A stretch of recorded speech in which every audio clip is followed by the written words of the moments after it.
je vais te poser une question. Est-ce que tu es un humain? Je suis pas mal sûr que tu vas me répondre oui. Mais l'affaire, c'est que si je te pose la question, est-ce que ta marque, elle, est un humain? C'est sûr que tu vas me dire non. Mais il est là le problème. Ta marque doit être humaine. Tu dois humaniser ta marque. Puis c'est encore plus vrai aujourd'hui. Avec des Instagram Reels, des TikTok, ce que les gens veulent voir, c'est du contenu raw, du contenu qui est fait court, qui est fait rapidement, qui est fait pour être divertissant aussi. C'est ça que tu dois faire avec ta marque.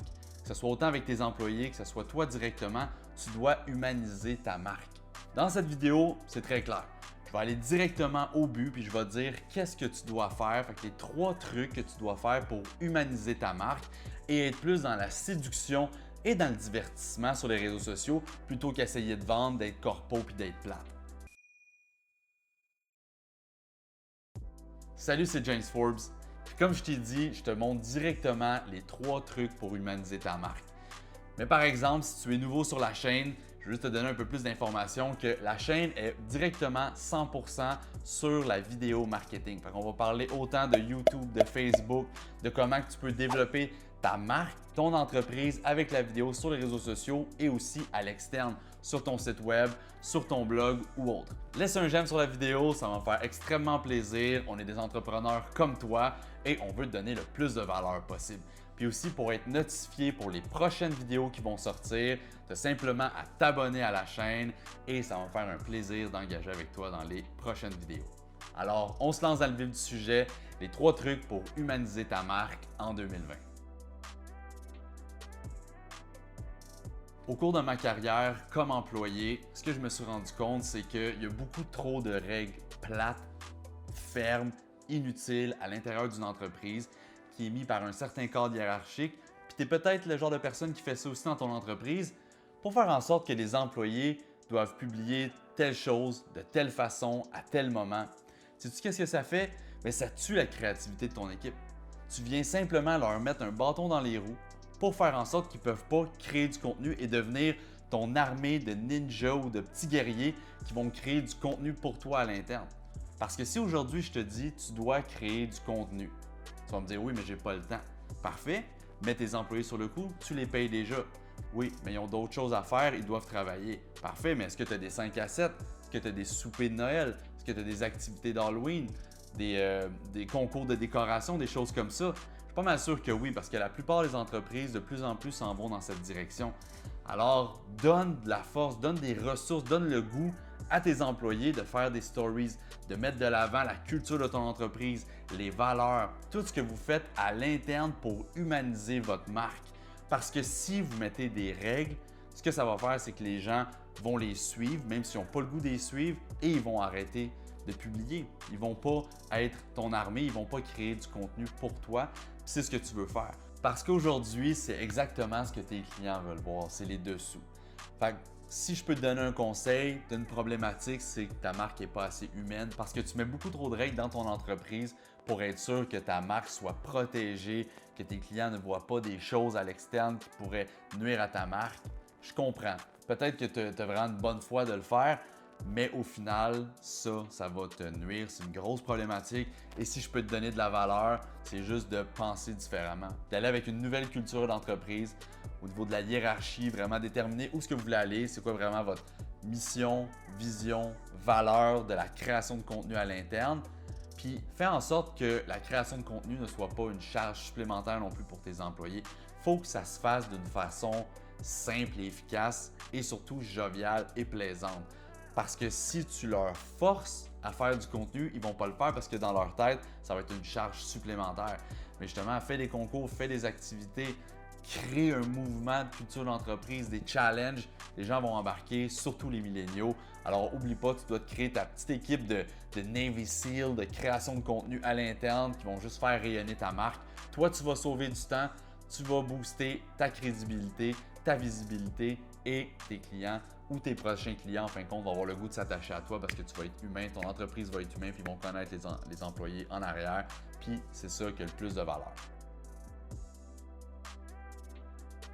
Le deuxième point, c'est la problématique de l'écart entre ton client et ta marque. De plus en plus, à vouloir peaufiner ta marque, avoir une marque qui est parfaite, qui est bien ficelée, qui est à l'image de ton entreprise, qui ne fait pas d'erreur, qui est qui est juste parfaite, qui essaie d'être parfaite en tout cas, ce que tu fais, c'est que tu viens créer un écart monstre entre ton client et ta marque.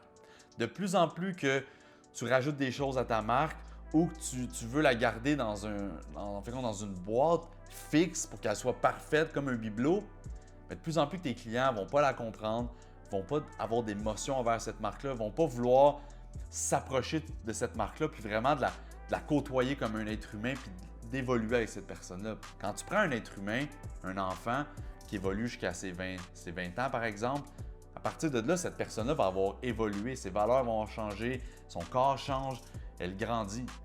Mais ta marque doit grandir. Fait que plus que ta marque grandit, plus que ta marque évolue au contact de tes clients, plus que l'écart va venir à se rapetisser et plus que ta marque va être humaine, plus que ta marque va être vivante, plus que les gens vont se dire « ça, c'est mon entreprise qui me fait triper » parce qu'ils vont sentir que c'est des humains en arrière et vraiment que la marque est parfaite.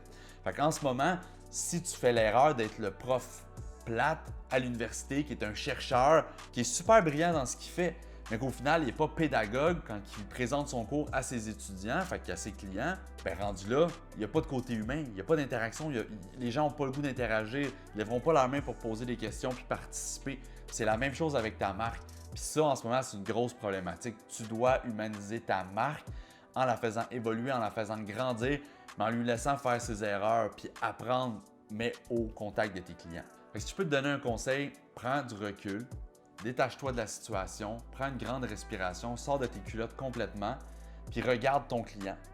Regarde comment il interagit avec d'autres marques. Regarde comment il veut interagir avec ta marque et à quel point tu es réticent. Tout ça va t'aider à apprendre, puis à vraiment faire évoluer ta marque, puis à faire grandir avec ton client. Et le troisième point, ça fait une suite sur la fin de mon deuxième point, c'est que je le sais qu'actuellement, ce que tu veux, c'est vendre. C'est normal, la plupart des entreprises, c'est ce qu'ils recherchent, échanger une valeur monétaire contre un service ou un produit.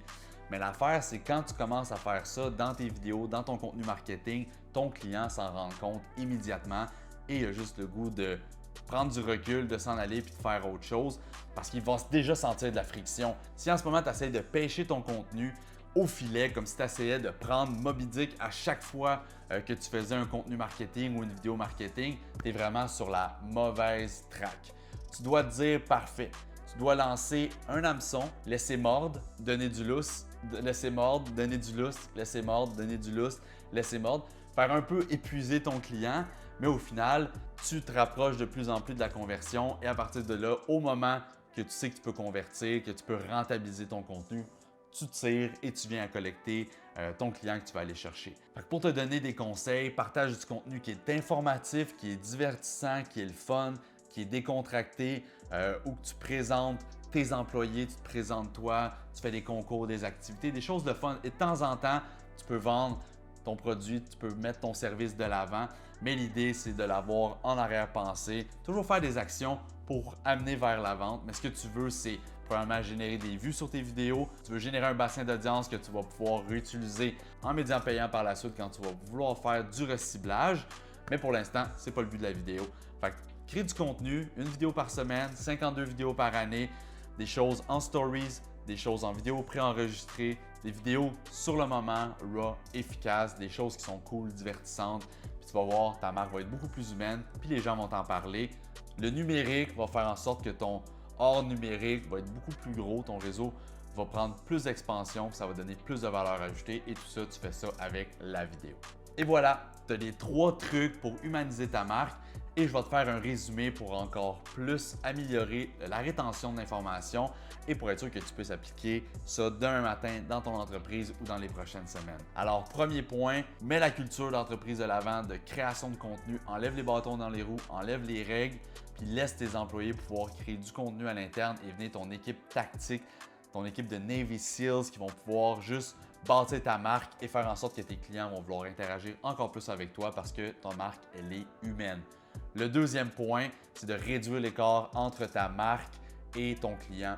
Fait que laisse ta marque être imparfaite, laisse ta marque évoluer avec ton client et apprendre. Essaye pas d'avoir une marque parfaite dès le début et la laisser comme ça et pas lui laisser la chance de devenir humaine et de grandir. Et le troisième point, c'est simplement de faire du contenu qui est divertissant, qui est fun, qui est intéressant, qui est informatif et de temps en temps, tu lances la ligne à l'eau pour être capable d'aller chercher des clients qui vont t'acheter avec ton produit ou ton service. C'est aussi simple que ça. Va dans les commentaires directement, dis-moi quel des 3 trucs tu veux utiliser pour humaniser ta marque et quel type de vidéo que tu vas faire pour ton entreprise. Pour ne pas manquer les prochaines vidéos qu'on va partager sur le marketing numérique et sur le marketing en général à l'utilisation de la vidéo, tu peux aller t'abonner directement sur la chaîne et cliquer sur la cloche. Ça va nous faire un grand plaisir d'échanger avec toi pour les prochaines fois. Je te souhaite une excellente journée. Ciao!